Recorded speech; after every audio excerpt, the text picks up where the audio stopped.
It's normal to feel distressed when you're told that your child has a disability, but here's some useful advice to help your child to reach their full potential. Hi, I'm Professor Maureen Samms-Vaughan, and this is my mini parenting masterclass on children with disabilities.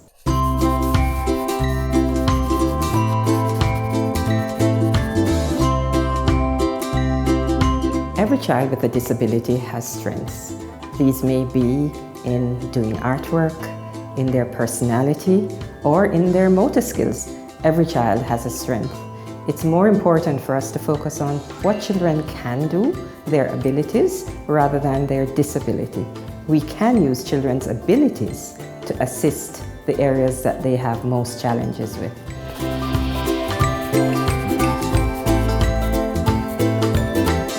Some children with disabilities will be able to speak with you. Others will not be able to speak, but they do communicate even though they don't speak.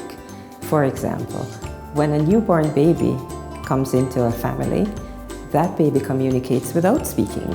You learn that baby's likes and dislikes by whether they smile or laugh or whether they cry. The same occurs with children with disabilities who can't speak. They tell you what they like by smiling or laughing, and they tell you what they don't like by crying or making an upset face.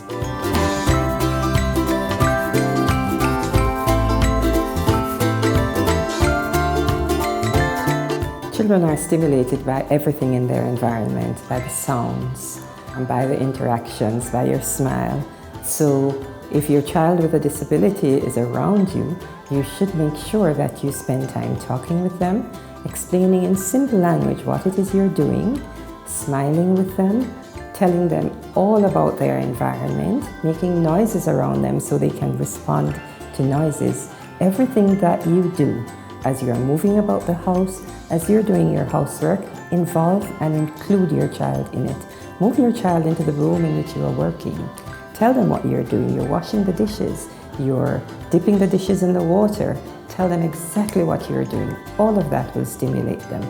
You can also stimulate them by directly playing with them, by making little toys in the home, putting stones in a bottle and shaking it, by waving ribbons in front of their eyes, different colored ribbons. There are many things that you can do with just things around your house.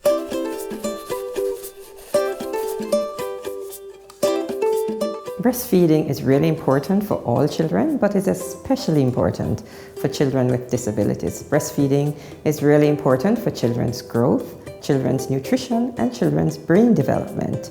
Many children with disabilities are actually able to breastfeed, but only a few would not be able to breastfeed, and those who can't can be fed expressed breast milk, because breast milk is really the best.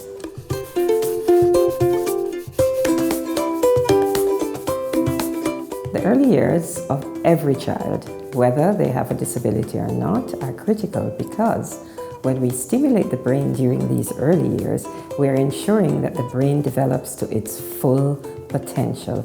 We're making sure that children have the best development that they can have.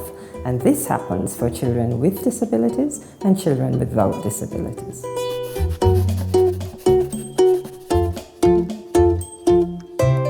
Children with disabilities enjoy being played with just like any other child. They enjoy you reading to them, showing them pictures, tickling them, hugging them, cuddling them. They respond to you with laughter and smiling. If they don't like that particular play that you're doing, they will tell you. They will stop laughing, they'll stop smiling. Try something else. You will find something because you know them best.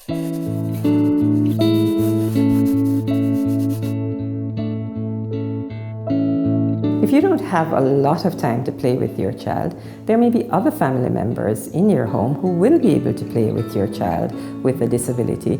Brothers and sisters are really great around children with disabilities. They stimulate them because they talk to them a lot and they play with them. They don't seem to be concerned about whether a sibling has a disability. They play with them just like anyone else.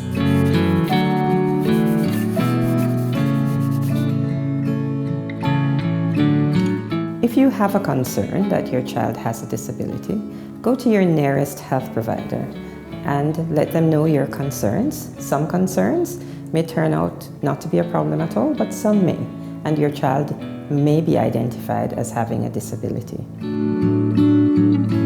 It's just as important to provide children with disabilities with a loving environment. Children who are shown warmth and love grow up to be loving, warm persons. A child with a disability who is shown warmth and love will grow up to be an adult who may have a disability, but who is a wonderful person to be around.